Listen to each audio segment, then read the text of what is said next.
Subscribe करें और bell दबाएं ताकि कोई खबर रह न जाए।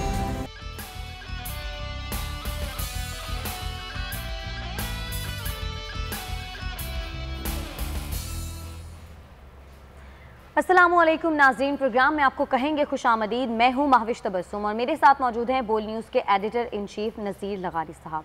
नाज़रीन, प्रोग्राम में आज हम सबसे पहले बात करेंगे वज़ीर आज़म इमरान खान के अक़वाम मुत्तहिदा की जनरल असम्बली में होने वाले वर्चुअल इजलास में खिताब की। वज़ीर आज़म ने खिताब किया और वज़ीर आज़म ने बहुत सारे मौज़ूआत के ऊपर बड़ी डिटेल में बात की।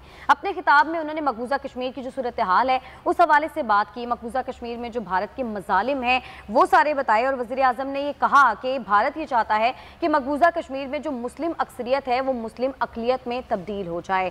बड़ी डिटेल में उन्होंने इस बारे में बात की और साथ साथ मुतालिबात भी बहुत सारे किए कि मकबूजा कश्मीर में भारत की जानिब से जो जुल्म हो रहा है उसको रोका जाना चाहिए।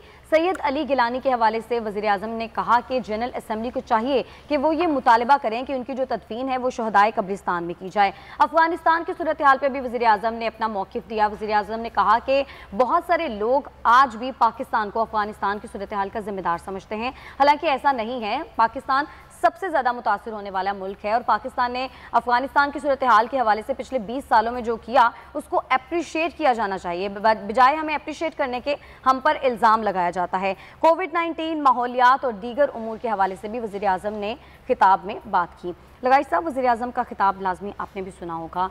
लास्ट टाइम भी जब उन्होंने खिताब किया था तो कश्मीर के हवाले से उन्होंने एक वाज़ेह मौक़िफ़ रखा था पाकिस्तान का और उसको बहुत ज़्यादा सराहा भी किया था।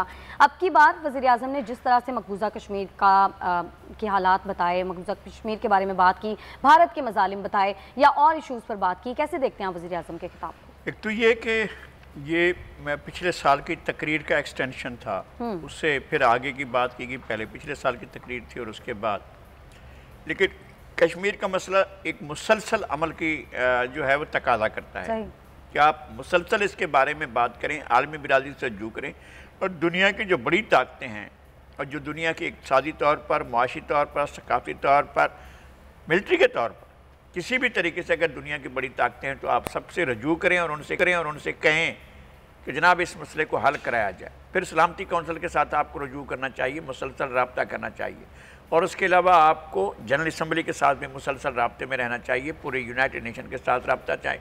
और यूनाइटेड नेशन के बहुत से फोरम्स और हैं जिनके पास हमें रेगुलरली जाकर अपना केस रखना चाहिए। जो ह्यूमन राइट्स का कमीशन है यूनाइटेड नेशन का, वो भी इस बात का तकाजा करता है कि हम हमेशा वहाँ जाएँ और जाकर ये जो इंसानी हुकूक की खिलाफ वर्जियाँ होती हैं मकबूजा कश्मीर, उनकी तफसीलात बताएँ। हमारा एक मुसलसल काम ये होना चाहिए, एक बाकायदा वज़ारत अमूर कश्मीर होनी चाहिए। अब वक्त आ गया है, आपने एक अरसा पहले उसको ख़त्म कर दिया था। देखें, जो शिमला मुआहदा किया गया था वो पाकिस्तान की तरफ से नेक नियति से किया गया। अगर वो परवान नहीं चढ़ा है, अगर उसमें ये माना गया ना कि ये एक मसला है जिसको हल किया जाना है, यूनाइटेड नेशन भी यह तस्लीम किया कि मसला है और इसको हल किया जाना है। सलामती कौंसिल तस्लीम कर चुके हैं कि यहाँ पर इस मसले का हल ये है कि यहाँ रायशुमारी की जाए और लोगों से पूछा जाए कि लोग किसके साथ रहना चाहते हैं, वो पाकिस्तान के साथ रहना चाहते हैं या इंडिया के साथ रहना चाहते हैं। तो ये सारी सूरत हाल उनको याद दिलाने की ज़रूरत है। आपने तैमूर से ऐसा कोई मुआहदा नहीं किया था, फिर भी तैमूर का आपने मसला हल किया, सूडान का आपने मसला हल किया, वहाँ दो ममालिक बन गए, तैमूर एक अलग मुल्क बन गया, इंडोनेशिया में से, सूडान में से जनूबी सूडान बन गया।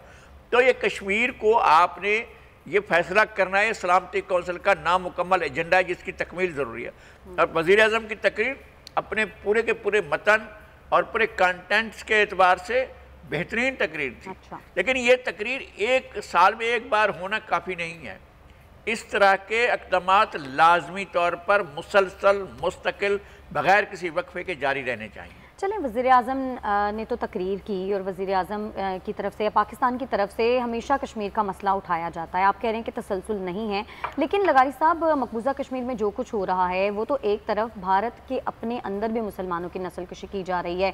आसाम में जो हुआ वो सबके सामने था, जो वीडियो वायरल हुई वो इंतहाई दिलखराश किस्म की थी। उसके बावजूद जो आलमी दुनिया है उसका ज़मीर क्यों नहीं जागता, क्यों नहीं नोटिस लिया जाता इन चीज़ों का? भाई बात ये है कि आप मसला पेश करें दुनिया के सामने, आपका काम मसले को पेश करना है। इंडिया में ये जिस चीज़ पर अपने आप को आगे बढ़ा रहे हैं वो काम मोदी का किया हुआ नहीं था।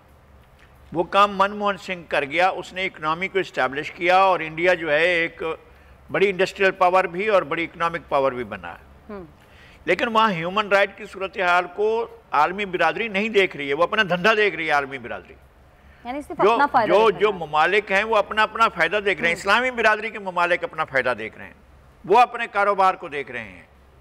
हमें ये आलमी ज़मीर को बेदार करना है कि भाई आलमी ज़मीर भी कोई चीज़ है या नहीं है। जब आलमी ज़मीर सो जाएगा, मैं आपसे अर्ज़ करता हूँ, जब आलमी ज़मीर सो जाएगा, जब लोगों ने इस पर बात करना छोड़ दी, जब ये चीज़ ज़्यादा और ज़्यादा ख़राब होती जाएगी, या जिस तरह से अफ़गानिस्तान की सूरत हाल है, अगर अफ़गानिस्तान की सूरत हाल पर तवज्जो नहीं दी गई, ये दो मसाइल जो हैं, इवन फ़लस्तीन का मसला भी, ये जो मसाइल हैं वो एक आलमी जंग का ख़तरा बन सकते हैं पूरी दुनिया की बिरादरी को। और वो ज़माना नहीं रहा है जो आपने 45 में जंग ख़त्म की थी, इसलिए कि सिर्फ अमेरिका एक पावर था जिसके पास चंद बम रखे हुए थे। अब सारी दुनिया में हज़ारों बम रखे हुए हैं। अगर आपने इस बार, अगर खुदा ना करे कोई आलमी जंग छिड़ती है तो फिर तबाही का कोई अंदाजा नहीं है। इस कुराए अर्ज की किस्मत खत्म हो सकती है। इस कुराए अर्ज की जिंदगी खत्म हो सकती है। ऐसा नहीं है कि ये अगर कोई आलमी जंग होती है तो महदूद जंग होगी, उसके खिलाफ होगी, उसके खिलाफ नहीं होगी।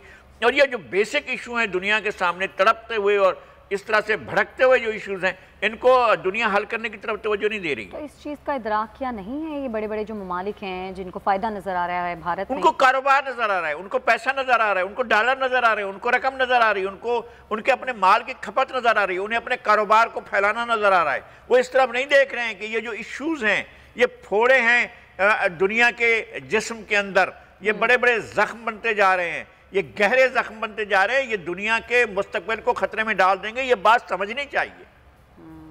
लेकिन लगाई साहब, आसाम में जो वाक़या पेश आया उस पर भी मैं चाहूँगी कि आप अपना मौक़िफ़ दें, क्योंकि एक आदमी उस लाश के ऊपर कूद रहा है, उसकी बेहुरमती की जा रही है, वो वीडियो सबने देखी है। देखिए, अभी तक कोई नोटिस क्यों नहीं लिया गया? जब इस तरह की सूरत हाल पैदा है और जिस तरह का भयानक चेहरा इंडिया का सामने आ रहा है, इस तरह के भयानक चेहरे को हम माजी में भी देख चुके होते हैं। तहजीबों की जो तबाही और बर्बादी होती है तो उसके खात्मे के लिए तहजीबों को तहजीबों से मुज़ाकरात करने पड़ते हैं। सही। ये तसव्वुर दिया गया था। खातमी साहब ने, ईरान के सदर थे, उन्होंने कहा कि अब तसादुम, तहजीबों के तसादुम की जगह पर तहजीबों में मुकालमे की राह हमवार होनी चाहिए। इंडिया में जो कुछ हो रहा है, इस तरह का काम पहले हलाकू खान कर चुका है, चंगेज़ खान कर चुका है, इससे पहले हिटलर कर चुका है। वो लाखों लोगों को टार्चर कैंपों में, कंसंट्रेशन कैंपों में डालकर मर्गे अम्बो कर चुका है, मैसेकर कर चुका है, वो होलोकास्ट कर चुका है। क्या दुनिया चाहती है कि फिर दुनिया होलोकास्ट की तरफ जाए और मोदी को ये मौका दे कि वो होलोकास्ट करे अपनी सरजमीन पर? वो भारत की सरजमीन को क्या ये चाहता है कि वो होलोकास्ट में जाए और वहाँ लोगों की जेनोसाइड किया जाए, लोगों की नस्लकुशी की जाए और कत्लेआम किया जाए? तो अगर आलमी बिरादरी इस पर तवज्जो नहीं देगी तो बर्बादी आएगी और इसके अलावा कुछ नहीं मिलेगा आलमी बिरादरी। अच्छा लगाई साहब, नरेंद्र मोदी भी इस वक्त दौरा अमेरिका पे हैं और उनको बड़ी हजीमत का सामना करना पड़ा। सदर जो बाइडन से जब उनकी मुलाकात हुई तो उन्होंने उन पर तंजिया वार किए, उनको गांधी का फ़लसफ़ा बताया कि गांधी अदम बर्दाश्त की बात करते थे, एहतराम की बात करते थे। बात यह है कि ये मोदी ने आने के बाद और जब उससे पहले भी मुराद जी देसाई का दौर रहा, उससे पहले जो है वो वाजपेयी का दौर रहा, अब इस मोदी का दौर है। ये नज़रिया गांधी के नज़रिए से इनहराफ है, गांधी के नज़रिए से हट कर ये लोग आए हैं। और जिसने इस अलग पार्टी बनाई थी और वो तो अब तक तड़पते होंगे कि भाई हमने ये किया था, ऐसी पार्टी बनाने से ना बनाना अच्छा था। उस पार्टी पर जो है राष्ट्रीय सेवक संघ का कब्जा हो गया, उस पर जनसंघियों का कब्जा हो गया, उन पर वेश्वा हिंदू परिषद का कब्जा हो गया और उन्होंने अपने नजरियात ठोंसने शुरू कर दिए इंडिया की सोसाइटी के ऊपर। अंबानी बन जाओ, मित्तल बन जाओ, लेकिन हिंदू रहना है। और हिंदू भी एक ख़ास माइंड सेट के साथ जो तमाम मज़ाहिब, तमाम अकायद के ख़िलाफ़ है और तमाम अकायद और तमाम मज़ाहिब को ख़त्म करना चाहते हैं। गांधी ने यही तो एक बात की थी कि मज़ाहिब एक दूसरे का एहतराम करें, और वही बात उनको जो बाइडन ने याद दिलाई कि भाई ये गांधी ये कहते थे कि तमाम मज़हब का एहतराम होना चाहिए, तो तुम भी वो मज़हब का एहतराम करो। वो तो एक खित्ते के अंदर लोगों को अक़लियत में तब्दील करना चाहता है। ये सूरत हाल है मोदी की, और मोदी जो है वो एक अजाब बना हुआ है पूरे इंडिया के तमाम अक़लियतों के ऊपर। कोई भी हूँ, मुसलमान हूँ, बुद्धिस्ट हूँ, क्रिश्चियंस हूँ, वो जैन हूँ, किसी भी फिरके से, किसी भी मजहब से ताल्लुक़ रखता हूँ, वो खुद हिंदुओं में कई फिरके बने हुए हैं। अच्छा, हिंदू में दलित जो है वो उनकी अच्छी ज़िंदगी है? नहीं, बिल्कुल भी नहीं। दलितों की क्या ज़िंदगी, शूद्र की क्या ज़िंदगी है?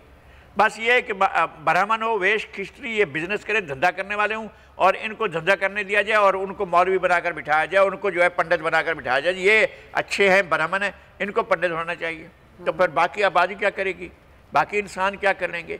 1 अरब के करीब इंसान जो हैं वो यहाँ पर एक जहन्नुम में रह रहे हैं, तमाम मज़ाहिब के लोग, खुद हिंदू, खुद शूदर, खुद दलित, वो इंतहाई हैवानी सलूक का जो है उनको सामना करना पड़ रहा है। तो ये नहीं रहेगा, इस तरह से चलेगा नहीं। बिल्कुल। अच्छा, इन दोनों रहनुमाओं की जब मुलाकात हुई व्हाइट हाउस में, तो बाहर सिख मुजाहरा कर रहे थे, खालिस्तान तहरीक के हक में उन्होंने परचम भी लहराया। तो खालिस्तान तहरीक है, या क्या समझते हैं आप लवाई साहब, ये आने वाले दिनों में मजीद जोर पकड़ सकते हैं? मेरा ख्याल है कि ये जो अलहदगी की है तहरीक, ये आज से 50 साल से भी ज़्यादा पहले ये इसने बहुत उरूज हासिल कर लिया था।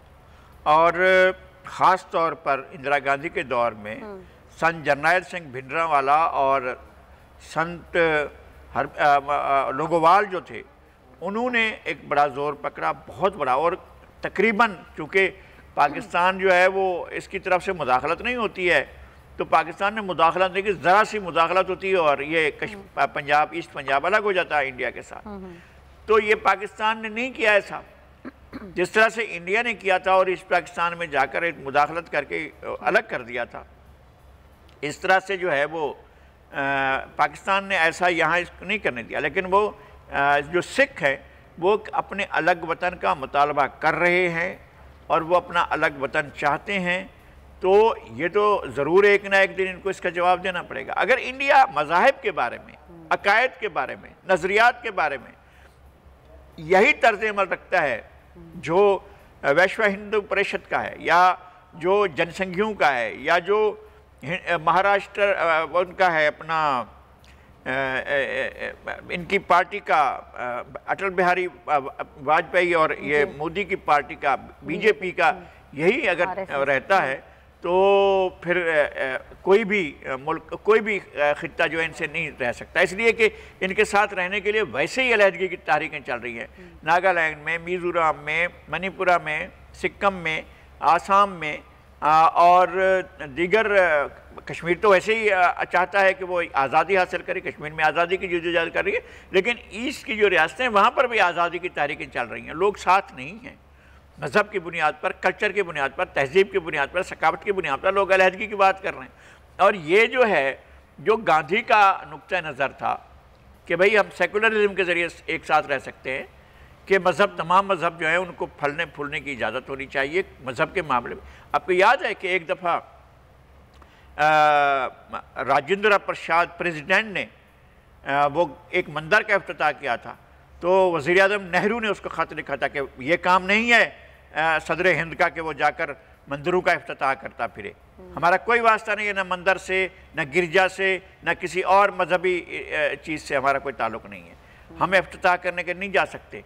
तो यहाँ ये लेवल था कि हुकूमत अलग रहे तमाम मामलात से, मज़हब के मामलात से, तभी जो है रियासत आगे बढ़ सकती है। और इंडिया ने तो अपना मुस्तकबिल दाव पर लगा दिया है इस तरह से, जो इन्होंने जिस तरह से उन्होंने हिंदू महासभाई ज़हनियत के साथ आगे बढ़ने का फैसला किया। अच्छा, सदर जो बाइडेन के साथ जो मुलाकात हुई उसमें सदर ने ये भी कहा कि दोनों मुल्कों के ताल्लुकात में नए बाब का आगाज़ होने जा रहा है, और साथ साथ कैमला हैरिस के साथ भी मुलाकात हुई है मोदी की। तो उनका जो बैकग्राउंड है कैमला हैरिस का, वो भी इंडिया से है गालिबन, तो क्या ये भी एक इन्फ्लुएंस हो सकता है? उनकी वालदा जो हैं वो हैं अमृतसर से, यानी ईस्ट पंजाब से हैं। कमला हैरिस की जो वालदा हैं, वालिद जो हैं वो जमीका से ताल्लुक़ रखते हैं। लेकिन इस बात से कोई फ़र्क नहीं पड़ता है, उन्होंने तो तनकीद की है और उनका मादी ये है कि वो इसकी वाजपेयी की अपना इसके जो मोदी है इसका प्राइम मिनिस्टर इंडिया का, इसके वो शदीद खिलाफ हैं। और वो इनके सारी जहनीत के ख़िलाफ़ है, इनके तर्ज अमल के ख़िलाफ़ है। तो कमला हैरिस तो उन पर तनकीद करती रही हैं। इस वजह से उनके साथ मुलाकात तो शर्मिंदगी और खफगी की थी, और वो मुलाकात में ये बहुत पीछे रहे, यानी इनकी मुलाकात को ऐसा नहीं कह सकते हैं कि वो बड़ी खुशगवार मुलाकात। ओके, अच्छा, लेकिन नरेंद्र मोदी का जो दौरा अमेरिका है उसके पाकिस्तान पे क्या असरात हो सकते हैं? देखिए, पाकिस्तान बिल्कुल अलग है, अमेरिका के लिए पाकिस्तान एक अलग है। पाकिस्तान के मामले में जो अब एतराफ़ात हो रहे हैं हमारे वज़ीर-ए-आज़म की तरफ से, बिल्कुल बजाय कि हमें अफ़गानिस्तान की जंग में नहीं कूदना चाहिए था, हमें अफ़गानिस्तान के पहले ही 40 साल पहले भी हमें उस जंग का हिस्सा नहीं बनना चाहिए था। ये बात हमारे army chief general Qamar Javed Bajwa Germany में जाकर कह चुके हैं कि ये हमारी गलती थी कि हम अफ़गानिस्तान की जंग में जाकर कूदे थे और हमने उसका हिस्सा बने थे। उसके बाद जब 20 साल पहले परवेज़ मुशर्रफ हिस्सा बने तो भी हमें नहीं बनना चाहिए था, और अब जो ये इस पर कायम है कि हमें नहीं जाना चाहिए, ये इस हुकूमत की और मिलिट्री की मौजूदा जो क़यादत है उसकी ये पॉलिसी काबिल तहसीन है। अच्छा। कि वो इस जंग का हिस्सा नहीं बनना चाहते हैं। वो नहीं चाहते हैं कि आलाए कार के तौर पर, अमरीकी आलाए कार के तौर पर, आज़ाद दुनिया की आलाए कार के तौर पर, हम नहीं भाई, आज़ाद दुनिया के साथ हम अपने साथ हैं। पहले हम अपने आप को बचाएंगे या आज़ाद दुनिया को? तुम्हारे अमेरिका के और बरतानिया के और ऑस्ट्रेलिया के और कनाडा के और फ्रांस के और जर्मनी के मफादात के लिए हम अपनी जानें कुर्बान करेंगे? ये हमने की हैं। हमने 70,000 लोगों को कुर्बान किया, और आप कहते हैं कि और करो भाई कुछ। और अप्रिशिएट भी नहीं किया जाता। वज़ीर आज़म ने यही कहा है कि अप्रिशिएट करने की बजाय हम पर इल्ज़ाम लगाया जाता है। और गलत किया ना, हमने गलत किया ना, हमने अपने लोग मरवाए ना। हम उस जंग में नहीं कूदना चाहिए था, नहीं जाना चाहिए था। हमने उन्हें कोई चीज़ नहीं देनी चाहिए थी, अपने अड्डे नहीं देने चाहिए थे, इन्फॉर्मेशन नहीं देनी चाहिए थी, हमने कोई एक्सचेंज नहीं करना चाहिए था। गलत हुआ है पाकिस्तान की तरफ से जो भी होता रहा है। और ज़िया-उल हक के दौर में जो गलत हुआ, हमने नहीं इस जंग में साथ देना चाहिए था। हमारा कोई ताल्लुक नहीं था इस जंग में उनके साथ देने का। हमने ताकत के तवाज़ुन को ख़राब किया, हम इसके जिम्मेदार हैं। ये सही कह रहे हैं इमरान खान साहब। हमने इस दुनिया की ताकत का तवाज़ुन ख़राब किया, हमने गलत किया कि हमने अमेरिका का साथ दिया। अब अमेरिका हमारी न तो कोई बात मानता है, ना हमारी इन तमाम सेक्रीफाइसेस को मानता है जो यहाँ के लोगों ने किए हैं। अपनी सरजमीन की सेक्रीफाइसेस दी। हमारे मुल्क के अंदर एक लंबे अरसे से 40 साल से लाखों बैठे हुए हैं अफगान, हमने उनकी देखभाल कर रहे हैं। हमारे साथ जो है हमारे वसाइल, हमारे पास अपने पीने के पानी के वसाइल नहीं, हमारे अपने जो है खाने पीने के वसाइल नहीं। हम गुर्बत भुगत रहे हैं, और हमने अपना ज़ाय किए पैसे, हमने अरबों खरबों ज़ाय कर दिए हैं इस जंग के ऊपर। और हमने उल्टा हमसे ये कहा जाता है कि तुम तो कुछ भी नहीं करते हो। डू मोर का मुतालिबा। अच्छा, लेकिन वज़ीर आज़म ने ख़बरदार किया है दुनिया को। उन्होंने कहा है कि अगर हमने अफ़गानिस्तान को तन्हा छोड़ा तो इंसानी बहरान का जो अलमिया है वो जन्म ले सकता है। तो अफ़गानिस्तान ज़ाहिर इस वक्त मुश्किल में है। तो मैं अर्ज़ कर चुका हूँ, कुछ भी होगा। आप अफोर्ड कर सकते हैं कि इतनी बड़ी आबादी को आप जो है वो जब जिसके सामने मौत होगी तो वो क्या कहेगा? वो ये कहेगा कि मैं तन्हा नहीं मरूंगा, जब मरूंगा तो किसी को साथ लेकर मरूंगा। तो फिर क्या कर लेगी दुनिया? अगर ये इंसान की सूरत में खुद कुछ बम्बार सफ़र करने लगे दुनिया के मुख्तलिफ खित्तों में, तो फिर क्या कर लेंगे? दुनिया किस तरह से पहले नहीं हुआ है, दुनिया के तमाम खित्तों में नहीं पहुँचे हैं लोग। अमेरिका में अब भी अमन को ख़तरा नहीं होता है कि अमेरिका में खुद कुछ बम्बार नहीं होते हैं। तो ये दुनिया को नज़र नहीं आ रहा है कि अगर हमने इसको कंट्रोल ना किया इस सारी सूरत हाल को, तो किस तरह की तबाही आ सकती है दुनिया के अंदर। सारी दुनिया को मिलकर इस मसले का हल सोचना चाहिए। बड़े आराम से अमेरिका निकल गया, पहले भी निकल गया था, अब इस मरतबा फिर निकल गया अमेरिका, और ये तय किए बगैर कि यहाँ सूरत हाल होगी क्या। वहाँ पर तो ज़मीन में कोई ना कोई चीज़ करके जाते ना, नहीं किया उन्होंने, इस बार भी नहीं किया, और चले गए। चले जाने के बाद खला छोड़ कर गए। खला को कोई ना कोई कुव्वत तो पुर करेगी। बिल्कुल ठीक है, चलें ब्रेक ले लेते हैं। ब्रेक से जब हम वापस आएंगे तो एक ऐसी शख्सियत हमारे साथ स्टूडियो में मौजूद होंगी जो मेरे लिए तो नाज़रीन किसी लेजेंड से कम नहीं है, क्योंकि मुझे बचपन से ही डाइजेस्ट पढ़ने का बड़ा शौक़ था। और जाहिर है जब आप डाइजेस्ट पढ़ते हैं तो आपको पता होता है कि किस डाइजेस्ट की एडिटर इन चीफ़ कौन है। तो एक ऐसी एडिटर इन चीफ़ जिनका नाम है मुनीज़ा सिहाम मिर्ज़ा, उनको हमेशा बहुत ज़्यादा आइडलाइज़ किया, और कभी मैं सोच भी नहीं सकती थी कि एक ऐसी शख्सियत जो बहुत ज़्यादा स्ट्रॉन्ग दिखती हैं, मेरे लिए किसी आइडियल से कम नहीं हैं, उनकी ज़िंदगी में भी कोई प्रॉब्लम हो सकती है? क्योंकि हमेशा जब भी उनको देखा, उनके बारे में पढ़ा, तो बड़ी एक हंसमुख सी शख्सियत सामने आई, लेकिन वो किस मुश्किल में हैं, इस पर हम बात करेंगे, उन्हीं की ज़ुबानी उनकी कहानी सुनेंगे, लेकिन इस ब्रेक के बाद साथ रहिएगा।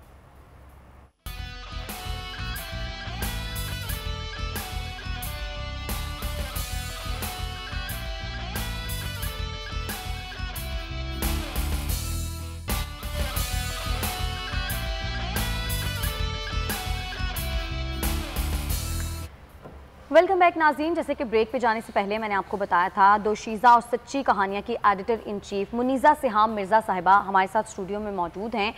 एक ऐसी शख्सियत जो कि बहुत स्ट्रॉन्ग हेडेड हैं, जिनके बारे में आप हमेशा ये सोचते हैं, आइडियलाइज़ करते हैं, अपने जहन में सोचते हैं कि पता नहीं ये तो बहुत ही ज़्यादा स्ट्रॉन्ग होगी और इनकी ज़िंदगी में तो शायद कोई मसाइल ही नहीं होंगे। कल उनकी एक वीडियो मेरी नज़र के सामने से गुजरी और जब मैंने वो वीडियो देखी तो मैं दंग रह गई, क्योंकि उस वीडियो में उन्होंने हैरेसमेंट का जिक्र किया था। और हैरेसमेंट किसकी जानिब से? एक ऐसा शख्स जो कि उनका हमसफ़र रहा, जिनके साथ उन्होंने खुला ले ली 2012 में, वो पिछले 10 साल से उनको हैरेस कर रहा है। किस तरह से उनको हैरेस किया जा रहा है, क्या है इसके पीछे पूरी कहानी, वो हम उन्हीं की ज़ुबानी सुनेंगे। बहुत शुक्रिया मुनीज़ा साहिबा, आपने अपना कीमती वक्त दिया। सबसे पहले तो मैं ये जानना चाहूँगी कि आप हमारे नाज़रीन को खुद बताएं कि आपके साथ क्या हुआ। जो आपके एक्स हस्बैंड है, रुकने कौमी असम्बली हैं जमील अहमद, आपने उनके ऊपर संगीन इल्ज़ामात लगाए हैं, यकीनन उन इल्ज़ामात में हकीकत होगी। आखिर क्या किया उन्होंने ऐसा, आप किन मुश्किलात को फेस कर रही हैं, प्लीज़ बताइएगा। सबसे पहले तो आपका शुक्रिया कि आपने मुझे मौका दिया अपनी बात कहने का।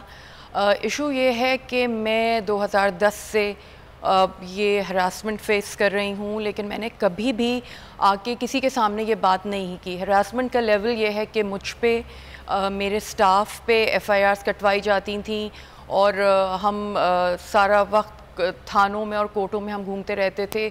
उसके बाद एक लेवल और आगे बढ़े, उन्होंने सिविल सूट्स फाइल करनी शुरू कर दी कोर्ट्स में।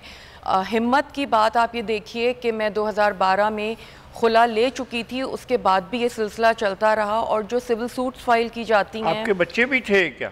जी, मेरी इनसे दूसरी शादी थी और पहले हस्बैंड से मेरे 2 बेटे हैं, इनसे एक बेटा था जिसको ये 2012 में लेके चले गए थे और उसके लिए भी मैंने पिटिशन फाइल की थी। हाई कोर्ट इनको 5 साल तक ढूंढती रही, एब्सकॉन्डर डिक्लेयर किया, इनके नॉन बेलेबल वारंट्स इशू किए, तो ये 2017 में कोर्ट में आए बच्चे को लेके। जाहिर है वो बच्चा नहीं रहा था उस वक्त तक।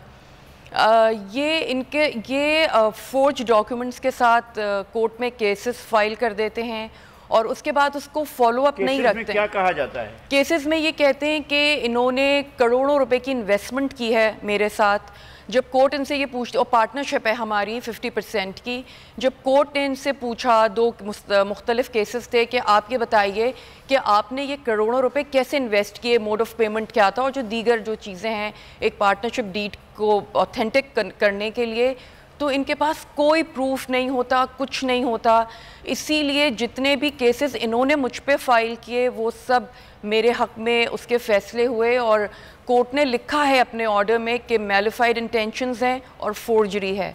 और ये जितनी FIR हो चुके आपके हक़ में, अब क्या प्रॉब्लम पैदा हुई? अब इन्होंने ये किया, MNA बनने के बाद इन्होंने कराची में जो केसेस थे हम वो तो लड़ रहे थे, उसके बाद इन्होंने ये किया कि इन्होंने सिमिलर नेचर का केसेस यहाँ भी चल रहे थे, इन्होंने इस्लामाबाद कोर्ट में केस कर दिया और वहाँ कोर्ट को मेरा गलत पता दिया। मैं तो 50 इयर्स से जो पब्लिकेशन हाउस है वो कराची में है, हम कभी कराची से बाहर नहीं गए।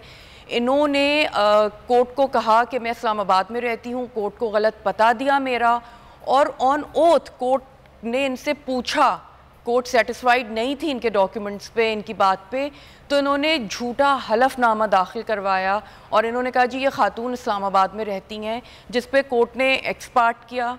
एग्जीक्यूशन कराची आ गई, मेरी प्रॉपर्टी, मेरा बिजनेस, मेरी हर चीज़ को कोर्ट ने ऑक्शन करने के ऑर्डर। फिर आपको एक्सपर्ट ही कर दिया गया उस केस के अंदर? जी, एक्सपर्ट कर दिया गया और उसके बाद एग्जीक्यूशन कराची भेज दी गई, क्योंकि फिर इन्होंने जाके कोर्ट से कहा कि जी वो खातून जो हैं वो अपने पते मुस्तकिल बदलती रहती हैं और अब वो कराची चली गई हैं। तो कोर्ट ने इनके कहने पे एग्जीक्यूशन कराची भेज दी। 2021 मई में ये एग्जीक्यूशन मेरे पास आई, कोर्ट ने मुझे समन किया, तो मैं कोर्ट गई और मुझे पता चला कि मेरे ख़िलाफ़ तो इस्लामाबाद कोर्ट में केस था और वो एक्सपार्ट हो गया और एग्जीक्यूशन आई हुई है और सब ऑक्शन होने जा रहा है। तो बस एक ही केस किया हुआ था? एक केस इन्होंने ये किया हुआ है रिसेंटली, और एक इन्होंने मुझ पे और मेरे बेटे पे गुस्ताखे रसूल का केस किया था। FIR कटवाई थी जो पहले C क्लास हुई फिर B क्लास हुई, लेकिन इन्होंने जो इनका तरीका है कि ये री इन्वेस्टिगेशन की पिटिशंस लगा देते हैं, तो इन्होंने वो पिटिशन लगाई। कंसील ऑफ फैक्ट होता है किसी भी मेंबर अवाम के मुंतखब नुमाइंदे से, तो कंसील ऑफ फैक्ट करने से, झूठा हल्फनामा दाखिल करने से क्या उनकी रुकनियत बरकरार रह सकती है? क्या आपने अपने वकील से ये मशवरा किया है, बात की है? जी बिल्कुल, एडवोकेट से बात हुई है। हम पहले हरासमेंट की पिटिशन लगाएंगे, 1-2 दिन में बस वो हो जाएगी तैयारी। फिर हम ECP में एप्लीकेशन फॉरवर्ड करेंगे कि ये शख्स सादिक और अमीन नहीं है, इसको फौरी तौर पे डीसीट किया जाए। तो हमें चूँकि उनका वर्जन हम नहीं ले पाए हैं, लेकिन हमें आप बताएं कि उनकी तरफ से कोई ऐसी चीज़ जो बिल्कुल हक़ाइक़ के बरक्स हो या हक़ाइक़ पर मबनी हो, क्या उन्होंने कोई ऐसी चीज़ भी पेश की है? उन्होंने अब तक कोर्ट को कोई चीज़ ऐसी नहीं दी है जो सच्ची हो। हर डॉक्यूमेंट झूठा है। उन्होंने अपने बारे में भी जो कोर्ट्स को बताया है, अपने रिलीजन के हवाले से, अपनी दीगर मामलात के हवाले से, वो सब झूठ है। और मेरे पास बच्चे से इस अरसे में कभी मुलाकात की है? जी, जब कोर्ट ने उसको प्रोड्यूस करवाया था 2017 में, तो मैं उससे मिली थी और उसने ही मुझसे रिक्वेस्ट की कि मैं ममा मुझे शर्म आती है कोर्ट आने में, आप इस केस को ख़त्म कर दें। तो फिर मैंने वो कोर्ट से रिक्वेस्ट की थी कि ठीक है अब आप इसको ख़त्म कर दीजिए। नहीं, आपने फिर उससे राइट नहीं मांगा कि आपके हवाले कर दिया जाए बच्चा?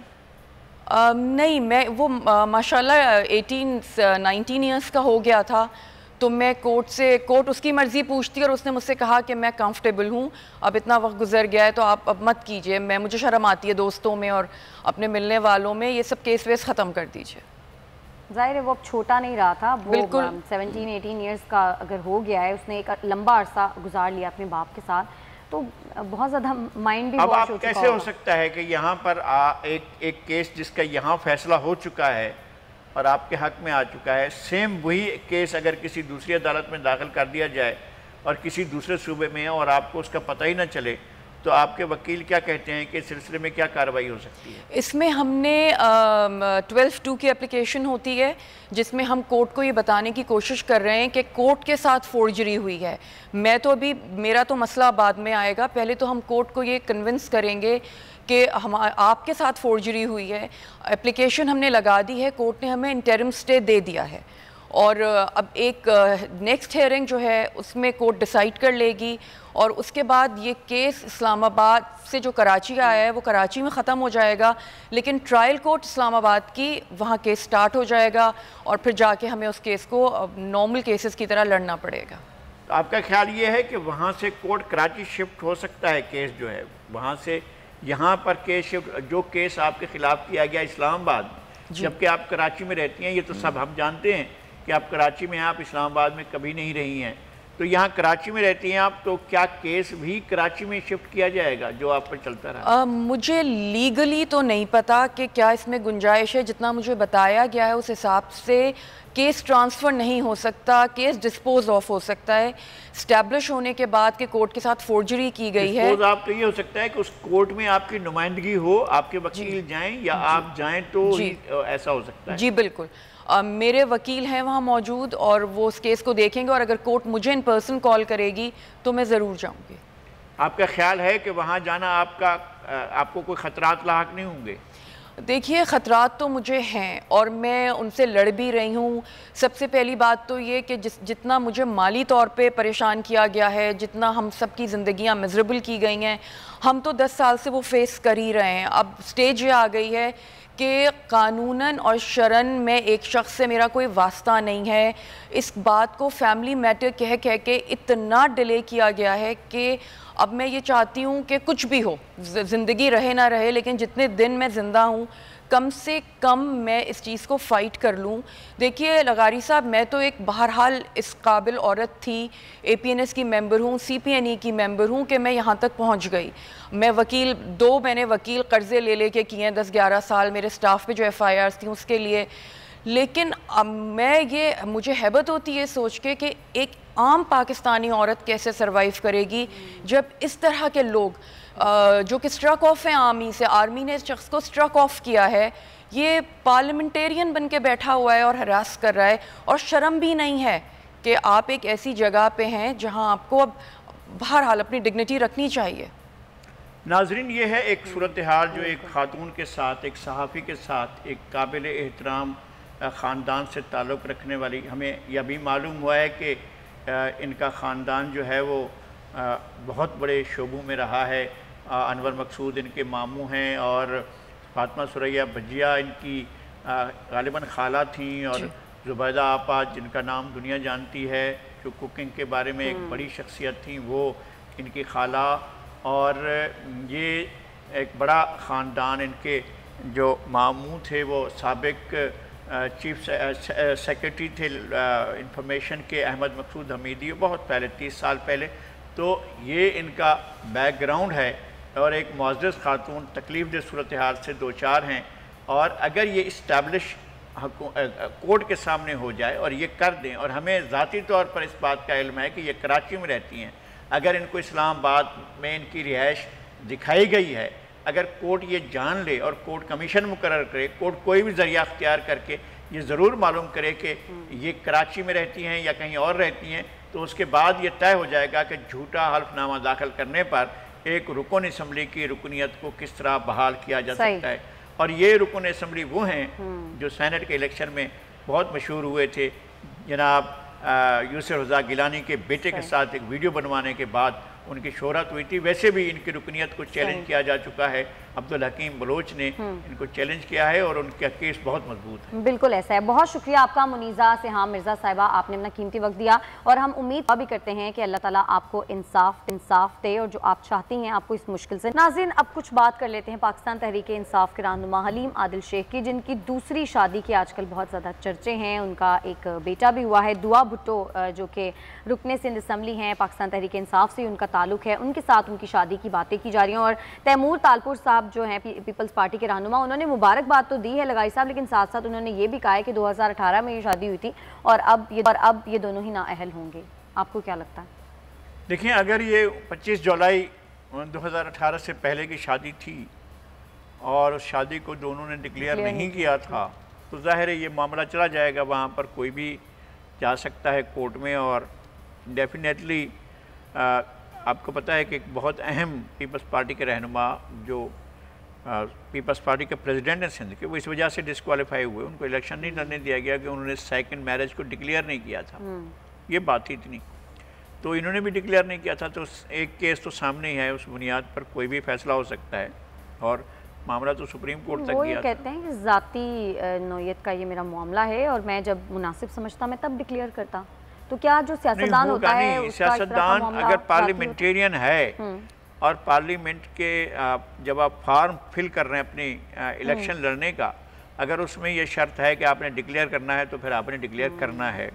और दोनों ने डिक्लेयर करना था, और दोनों ने अगर बाद में शादी की है और डिक्लेयर नहीं किया तो ठीक है, कोई बात नहीं है अपना वो, क्योंकि इलेक्शन बाद में उन्होंने जो है इलेक्शन लड़ने के बाद और कामयाब होने के बाद अगर किया है तो फिर तो कोई नया फार्म तो नहीं भरा है, फिर तो उसी फार्म था उसके अंदर। तो जाहिर है उस वक्त जब शादी नहीं कर चुके थे तो उन्हें वो नहीं करना। मुझे बहरहाल एक तो ये कि हलीम आदिल शेख से हमारा एक ताल्लुक़ है दोस्ती का, उस हिसाब से मुबारकबाद देनी होगी। और मुझे नहीं पता इनकी फैमिली किस तरह इस सूरत हाल को देखती है। मैं उनकी वो बच्ची को भी जानता हूँ जिन्होंने यूनिवर्सिटी ऑफ कैलिफोर्निया से मास्टर किया है, पढ़ी लिखी बच्ची हैं, और उनकी बच्ची की वालदा और दूसरे ख़ानदान के लोग, उनके अपने भाई, वो इस सारी सूरत हाल को कैसे देखते हैं। ये बहरहाल उनका ज़ाती और निजी मामला है और उसको वो बेहतर तौर पर ही लोगों को कायल भी कर सकते हैं, उस मामले को निपटा भी सकते हैं, और हम उस बारे में कुछ नहीं कहते हैं। और उसके ख़ानदान के बारे में भी हम कुछ नहीं कहना चाहते हैं। हमें सिर्फ ये मालूम है कि जी उन्होंने कर ली है शादी, उनको अखलाक और इजाज़त देता है, उनको शरीयत भी इजाज़त देती है, हमें उससे कोई इख्तलाफ नहीं है और उन्हें कानून भी नहीं रोकता है, सब उन्होंने किया है। सिर्फ एक बात यह है कि इलेक्शन के मौके पर अगर पहले कर चुके थे तो उन्हें डिक्लेयर करना था, और अगर डिक्लेयर उन्होंने किया था, डिक्लेयर नहीं किया था तो फिर उनके खिलाफ ये कार्रवाई हो सकती है। बिल्कुल। अच्छा लगाई साहब, अफसोसनाक खबर है, मेरे पास सीनियर अदाकार तलत इस दुनिया फ़ानी से कूच कर गए। हमने लास्ट प्रोग्राम में भी उनकी सेहत के हवाले से बात की थी, तब वो वेंटिलेटर पर थे, लेकिन अब वो अल्लाह को प्यारे हो गए। बहुत खूबरू एक ज़माने में वो एक जिस तरह से स्टार एक बड़े स्टार थे और इतने बड़े स्टार थे कि आर्ट के अंदर इतने वर्सटाइल थे कि लोग देखते रह जाते थे कि किस तरह से इन्होंने परफॉर्म किया है। अफसोस हुआ, बहुत दुख हुआ, टेक्सास में उनका इंतकाल हुआ और उन्होंने अपनी जान अल्लाह ताला के हवाले की है। अल्लाह ताला उन्हें जवारे रहमत में जगह दे। उनकी बेटी की कुछ अर्सा पहले डेथ हुई थी और उसके बाद से उनकी दूसरी बेटी बताती हैं कि इनकी तबीयत काफ़ी ख़राब रहती थी और कोई टैबलेट उन्होंने खाई और वो उनकी सांस की नाली में फंस गई, जिसके बाद उनकी तबीयत ख़राब हुई। नहीं, हम इसलिए मना करते हैं, जो भी हमारे दोस्त अहबाब कोई भी देख रहे होते हैं छालिया खा रहे हैं, मन रोकते हैं यार ना खाएं इसको, इसलिए कि अगर ये इसकी समत बदल गई और सांस की नाली में चली गई तो उसी वक्त डेथ वाकई हो सकती है। तो इस तरह की हाँ, आप सांस की नाली में कोई भी सॉलिड चीज़ चली जाए तो बंदे की मौत वाकई होती है। यही हुआ उनके साथ। उनको मसनूई सांस यहाँ ली जा रही थी, वो यहाँ फंसी हुई थी, जो उन्होंने जो चीज़ ली थी वो यहाँ फंसी हुई है, यहाँ से वो सांस ले रहे हैं तो चल रहे थे। तो जब वो ज़ाहिर है आप वेंटिलेटर से हटाएंगे तो मौत वाकई हो जाएगी। तो इस तरह से उनकी मौत वाकई हुई है और वो बहुत सदमे में रहे, पहले भी बेटी की फौत होने पर। अल्लाह ताला उन्हें अपने जवारे रहमत में जगह दे। आमीन। बहुत शुक्रिया लगाई साहब आपका आज के लिए। नाज़रीन, आज के प्रोग्राम से इतना ही। कल फिर से आपकी खिदमत में हाजिर होंगे, तब तक के लिए हमें इजाज़त दीजिएगा। अल्लाह ने के बाद।